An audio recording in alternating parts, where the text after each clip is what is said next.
Aleluia! Louvem a Deus no seu santuário. Louvem a Deus no firmamento, obra do seu poder. Louvem-no pelos seus poderosos feitos. Louvem-no segundo a sua imensa grandeza. Louvem-no ao som da trombeta. Louvem-no com harpas e liras. Louvem-no com tamborins e danças. Louvem-no com instrumentos de cordas e com flautas. Louvem-no com símbolos sonoros. Louvem-no com símbolos retumbantes. Todo ser que respira, louve o Senhor. Aleluia! Louvado seja o Senhor nosso Deus. Amém. Bom, novo mês, nova série. Novembro, nós damos uma ênfase na questão da música, na questão da adoração. Então, nesse ano, como o nosso tema central é o cuidado, então no mês da música o tema é cuidando dos instrumentos de Deus. E é claro que esta palavra instrumentos aí, ela tem um duplo sentido. A gente quer falar da importância de cuidar dos instrumentos musicais, temos que cuidar do teclado, cuidar da guitarra, cuidar da bateria, cuidar dos microfones, cuidar de tudo que a gente usa em termos musicais para louvar o Senhor, porque se não estiverem bem cuidados, na hora da execução não vai ficar boa. Então o instrumento ele precisa estar bem cuidado, ele precisa estar afinado, para que não fique desafinado, porque a definição mais curta de música é a junção de sons que seja agradável ao ouvido. E todo som é uma frequência sonora. O nosso ouvido capta aquela frequência, tantos hertz. Então, cada nota musical, cada tom tem uma frequência. Quanto mais alta a frequência, mais agudo é o som.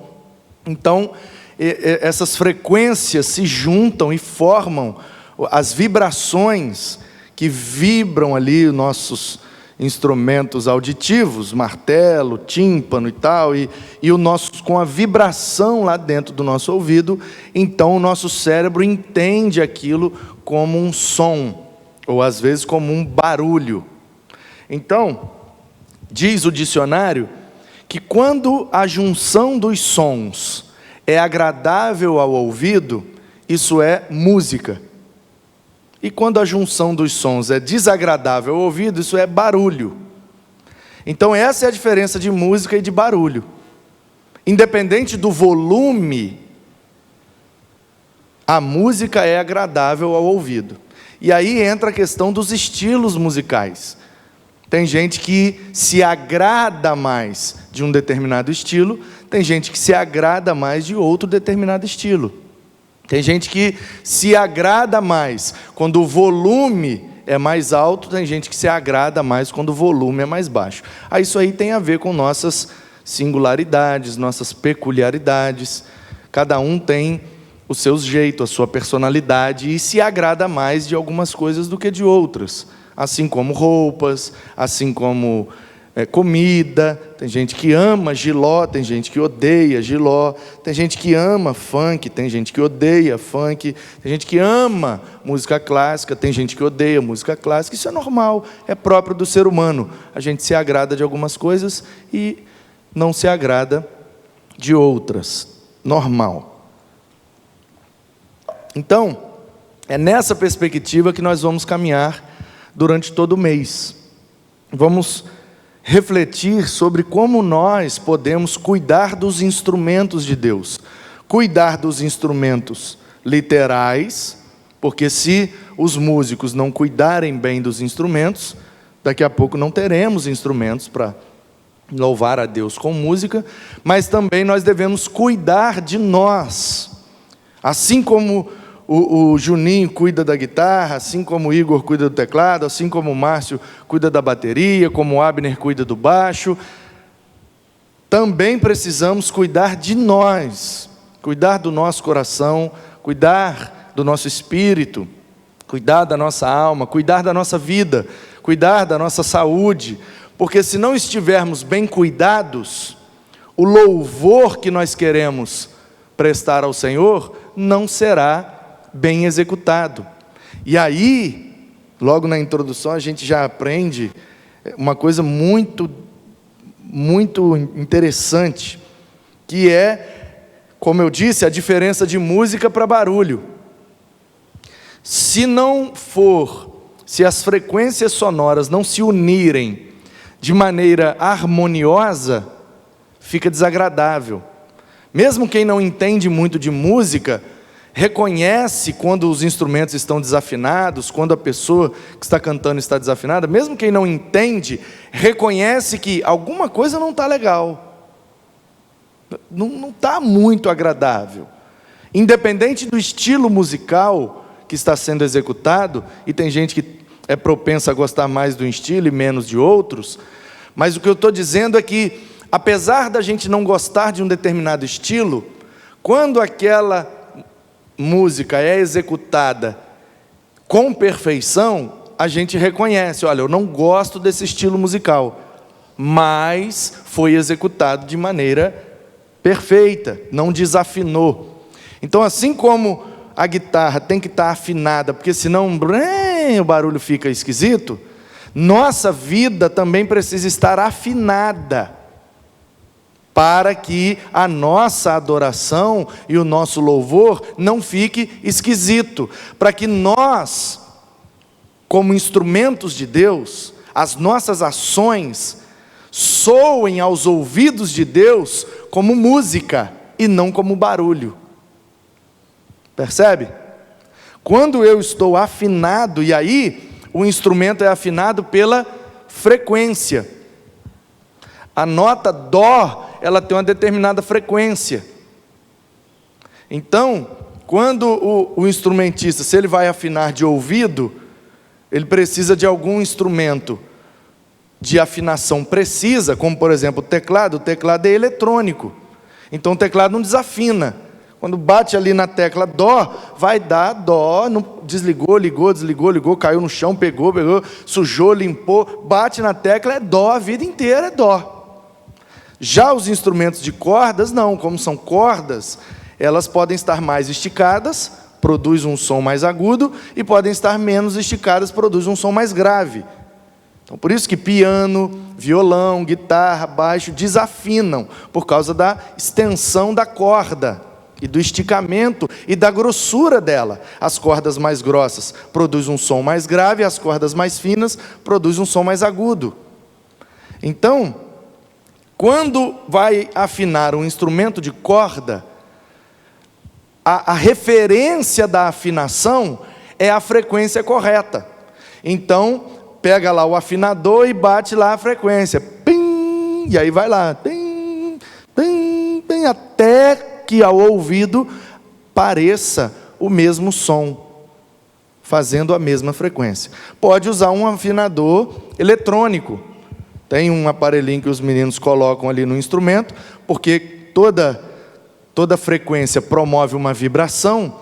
Então, ao conectar ou deixar próximo, hoje em dia tem até aplicativo, você baixa um aplicativo de um afinador no celular, liga lá o afinador e bate ali a corda perto, para que o celular possa captar a vibração, consequentemente o som, e aí bate lá a corda, tem, e aí ele vai reconhecendo, ó, aperta mais, afrouxa mais, vai, até que pim, bate na frequência certa, e aí ele acusa, agora está afinado, porque agora ressoou com aquela frequência, que é a frequência correta daquela determinada nota musical.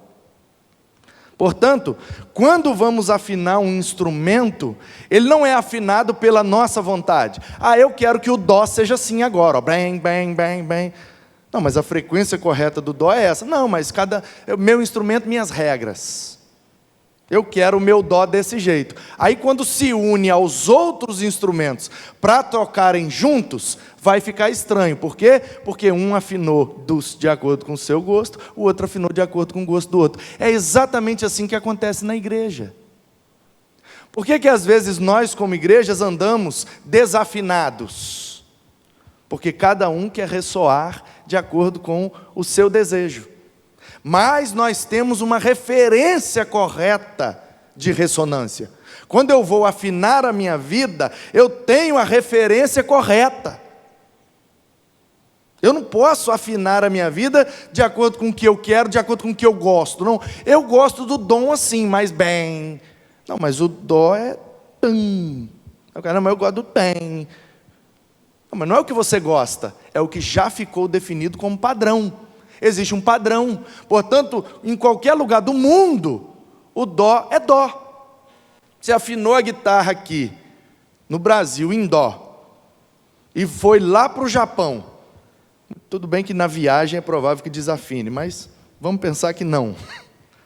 Afinou a guitarra aqui em dó. Ah, esse aqui é o dó do Brasil. Não, esse é o dó universal. Quando eu chegar lá no Japão e for tocar junto com outro cara, quando ele pegar o contrabaixo dele e eu der o dó na minha guitarra e ele der o dó no baixo dele, pum, vai casar direitinho as notas. Por quê? Porque não importa se eu estou no Brasil ou no Japão, dó é dó em qualquer lugar. Porque existe um padrão pré-definido. Então, para a vida cristã é da mesma maneira. Existe um padrão pré-definido. Se eu alinhar a minha vida de acordo com a vontade e a palavra de Deus aqui no Brasil, se eu for congregar numa igreja lá no Japão, eu vou chegar lá e vou ser reconhecido como irmão, porque minha vida está afinada no padrão de Deus. Então, nós como instrumentos de Deus, precisamos ter essa preocupação e essa consciência. Qual a referência que eu estou afinando a minha vida? A minha referência é Cristo? A minha referência é a palavra de Deus? Ou a minha referência é a minha vontade, meu desejo, minhas manias, meus costumes? Não, eu faço assim porque eu sempre fiz assim. Mas será que fazer assim está de acordo com o padrão pré-definido? Há um menininho lá do interior, não tinha dinheiro, o pai dele pegou lá uma tábua, cortou uma tábua meio redonda e pegou uma ripa e pregou uma ripa naquela tábua meio redonda, botou uns pregos aqui, uns pregos lá, pegou umas cordas de nylon, esticou umas cordas de nylon naquele prego e deu na mão do menino para ele brincar. E ele bate nas cordinhas de nylon lá, e ele fica brincando com aquilo a vida inteira. Só que o menino era talentoso, o menino era esperto, e ele percebeu que uma cordinha dava um som, bem, a outra cordinha dava outro som, pum, a outra cordinha dava outro som, bem, e ele percebeu que se juntando as cordinhas e batendo de um jeito ritmado, ele fazia música ali com aquelas cordinhas de nylon num pedaço de tábua. Aí o menino ficou bom, ele conseguia fazer várias musiquinhas. Aí ele é tão bom que um dia ele é convidado para um programa de televisão. E aí uma banda no programa de televisão vai acompanhá-lo, ele tocando blim blim no nylon dele. Só que na hora que ele vai tocar, quem vai acompanhar são os instrumentos que têm uma afinação pré-definida. E aí pode ser que o blim blim do nylon do menino não se encaixe em nenhuma nota que está ali pré-definida. E aí como é que a banda agora vai acompanhar o menino, se o menino tocou na afinação dele a vida inteira, e ele nem sabe o que é dó, o que é ré, o que é mi, o que é nada disso. Ele simplesmente pelo ouvido e pelo talento, ele foi juntando os barulhinhos ali e fez música. Então das duas uma.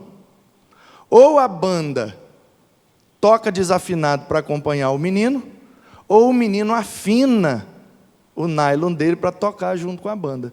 Se não fizer um acordo, se não tiver uma harmonia, vai ficar feio. E aí, os músicos sendo profissionais e mais preparados que o menino, é bem provável que os músicos tocariam para acompanhar o menino naquele tom ali que o blém, blém, blém dele estava fazendo. Mas percebe que se o menino toca do jeito dele e os instrumentistas tocam do jeito deles, não ia ficar bonito, porque está cada um com uma referência diferente. Assim como na música, a gente precisa harmonizar os sons para ficar bonito, na nossa vida e na igreja, a nossa convivência tem que ser harmoniosa, senão não é música, é barulho. Por isso que nós, como igreja, às vezes nós desapontamos a Deus, frustramos a Deus, decepcionamos Deus. Por quê? Porque não agimos de maneira harmoniosa, e aí as nossas ações não ressoam como música aos ouvidos de Deus, mas como mero barulho de um ajuntamento que não produz nada agradável. Entendeu? Prende ali, Xande, por favor. É só enrolar ela e prender atrás do banco, igual a de trás lá, ó.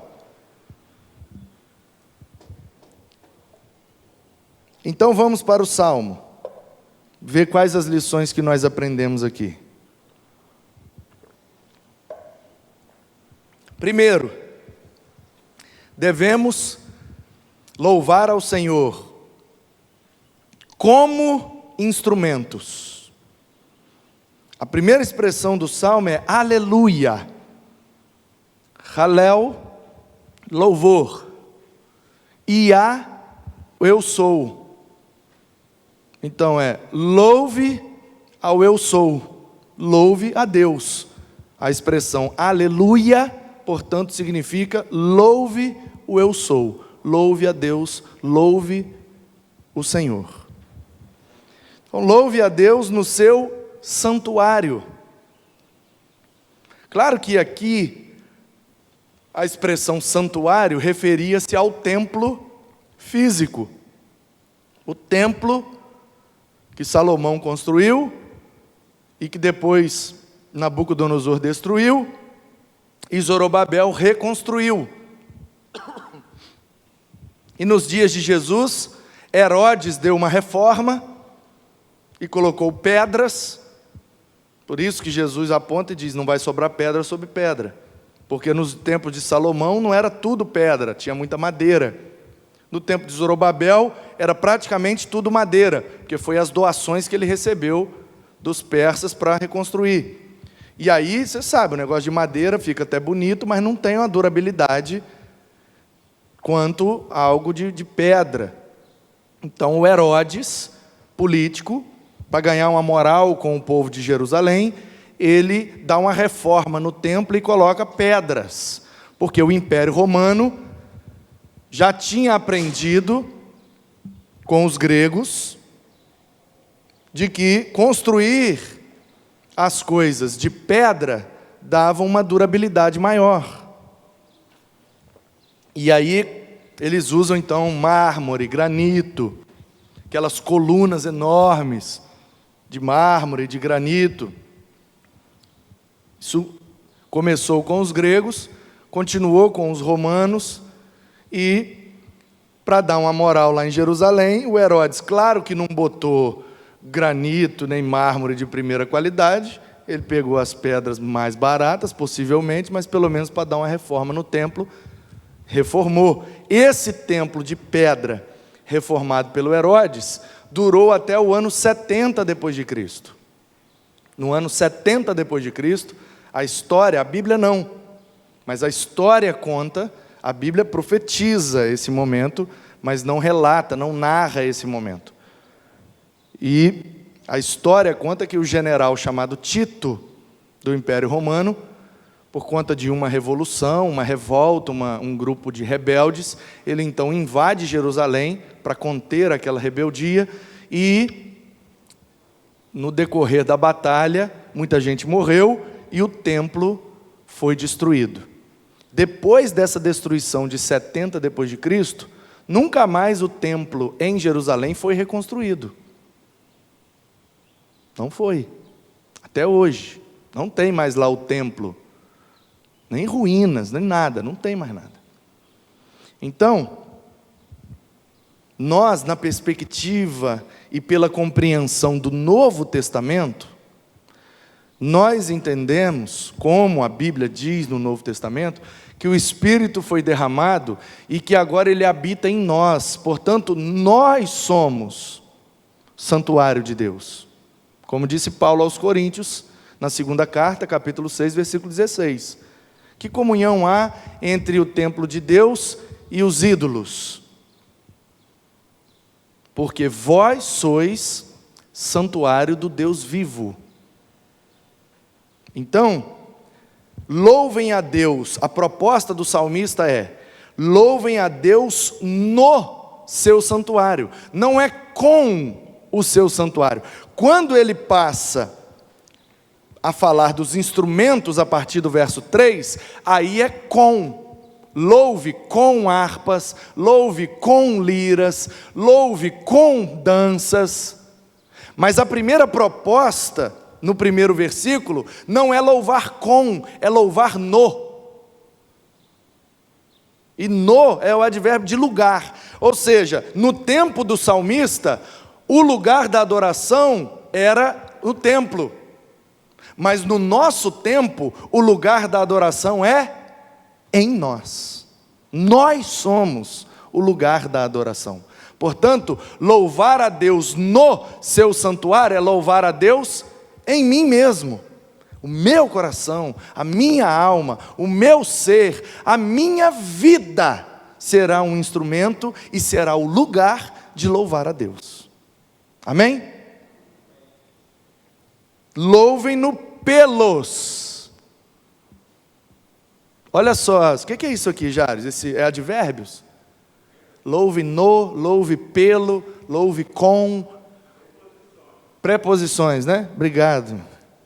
Como é bom ter um doutorando em linguística em nosso meio, né? Eu fico tranquilo, não tenho nem medo de errar, porque se eu tiver dúvida eu pergunto e ele vai falar que está certo. E o que ele falar está certo, quem sou eu para discutir? Então, louvem no santuário. Portanto, o lugar de adoração é o santuário de Deus, que agora, depois do derramamento do Espírito, somos nós. A segunda proposta, no segundo verso, é: louvem-no pelos seus poderosos feitos. Ou seja, por causa dos poderosos feitos do Senhor, Ele merece ser louvado. Então qual é o lugar certo da adoração? Qual é o motivo certo da adoração? A causa certa da adoração? Porque o Senhor faz poderosos feitos. Ele é poderoso. Olha o tamanho desse universo. Olha a grandeza desse planeta. Olha a complexidade da natureza e a beleza de tudo isso. E como coroa de tudo isso ainda vem nós, seres humanos, racionais, inteligentes, cheios de atributos. Quem pode compreender a complexidade do ser humano? A ciência está fazendo isso há milhares de anos e ainda não chegou numa conclusão final, porque quanto mais estuda, mais coisa nova descobre. Portanto, um Deus que cria tudo isso, que faz tudo isso, e que ainda se revela e se relaciona com tudo isso, é um Deus que merece ser louvado. Merece. Merece onde? Em mim. Merece por quê? Pelos seus feitos poderosos. E merece com o quê? Com tudo que tiver à nossa mão. Tudo que tiver à nossa disposição precisa ser usado para o louvor do Senhor. E aí, no tempo do salmista, o que é que estava disponível para ele? Trombeta, harpa, lira, tamborim, danças, instrumentos de cordas, flautas, símbolos sonoros e retumbantes. Esses instrumentos eram os que estavam disponíveis no tempo do salmista. Nós estamos num outro tempo. Então a pergunta é: o que é que está disponível para a gente louvar a Deus hoje? Tem tanta coisa disponível. Começando pelos instrumentos musicais, tem instrumentos que não existiam lá naquele tempo. Teclado, por exemplo, um instrumento eletrônico pré-programado que nunca desafina, precisa de energia elétrica. Tem componentes eletrônicos, mas uma vez ligado e funcionando, o som é perfeito. Claro que quem está executando precisa saber juntar os sons para ficar agradável, mas nunca desafina. Se teclar ali no dó, é dó o resto da vida. Se teclar no ré, é ré o resto da vida. Olha a tecnologia a serviço do louvor e da adoração. Facilitou. Porque no tempo que só tinha piano, só tinha instrumento, vamos chamar assim, de analógicos e não instrumentos digitais, se uma corda daquela ficar mais bamba ou mais rígida, desafina a nota. Então, tudo que está à nossa disposição. É por isso que aquela discussão que durou em alguns lugares décadas, em outros lugares anos, em outros lugares meses, em outros lugares talvez dias, a discussão de qual é o instrumento musical correto para adorar, ela é fútil e banal. A discussão não é qual o instrumento certo, a discussão é qual é a maneira certa. Porque se eu estou louvando a Deus em mim, por causa dos seus feitos poderosos, não importa o que eu estou usando, importa que eu estou no lugar certo e com a motivação correta. Reconhecer e elogiar, porque louvor significa elogio. Então eu reconheço e elogio a grandeza dos poderosos feitos do Senhor. O lugar certo sou eu. A motivação certa é elogiar tudo que Ele faz, fez e fará. E a maneira correta é com o que tiver na mão. É usar a voz, é usar as mãos, é usar os pés, é usar tudo, tudo, tudo. Tudo que vibra, tudo que produz som, deve ser usado para louvar o Senhor. Tudo. Absolutamente tudo. E essa é a conclusão. Claro que de uma maneira poética e linda, porque o salmista é muito mais top do que eu, que sou extremamente limitado e nem sou inspirado pelo Espírito, ele diz: todo ser que respira, louve ao Senhor. Em outra tradução, tudo que tem fôlego, louve ao Senhor. Na minha compreensão, o que ele está dizendo é: tudo que estiver à nossa volta e à nossa disposição deve ser usado para o louvor do Senhor. Tudo, absolutamente tudo. A nossa vida é o lugar certo. Portanto, nós somos agora o templo, nós somos o santuário, nós somos os instrumentos, porque o Senhor é adorado mais através dos nossos gestos do que das nossas canções. Então, devemos cuidar dos instrumentos de Deus. Cuide da sua vida, cuide do seu coração, cuide da sua alma, cuide de você, para que você possa, afinado com a vontade de Deus, render a Ele o louvor que Ele merece através de você. Que assim seja, para a glória dEle, em nome de Jesus. Amém.